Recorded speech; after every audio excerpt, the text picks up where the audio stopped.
pensions.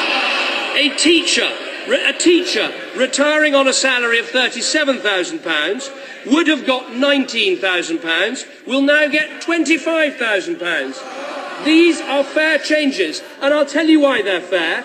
We rejected the idea you should level down public sector pensions. We think public sector pensions should be generous.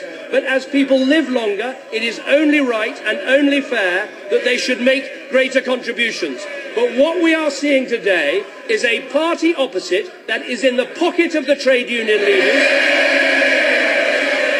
that have to ask their permission before crossing a picket line, and that take the irresponsible side of trade union leaders that have called their people out on strike when negotiations are underway. Now let me answer his question about the low pay. And Order! Can I just remind the Prime Minister very gently, there's a very large number of members listed on the order paper, backbenchers, whom I want to hear, I know he'll want to hear. A brief sentence will suffice. I'll wait till his next trade union sponsored question and then I'll give my answer.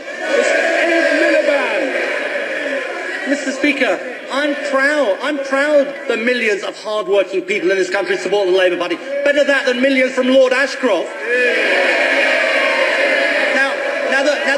Now the problem is, he doesn't understand his own policy. But he doesn't understand that there are part-time workers earning less than 21,000 who will be hit. 800,000 low-paid part-time workers, 90% of whom are women, will be paying more, and he denies it. But it is true, Mr. Speaker. It is a reality. He sits there shaking his head. He doesn't understand his own policy. And of course, Mr. Speaker, he couldn't explain or justify what he did to everyone on low pay with the miserable deal cooked up with the Deputy Prime Minister to cut £1 billion from tax credits yesterday in the autumn statement. They have no explanation for why they're doing that. Now, let's see. Order! I say to the honourable gentleman, I don't require any assistance from him. The Leader of the Opposition will come to a question. Now let's try him on another one. What will unemployment be at the time of the next autumn statement on the OBR forecast?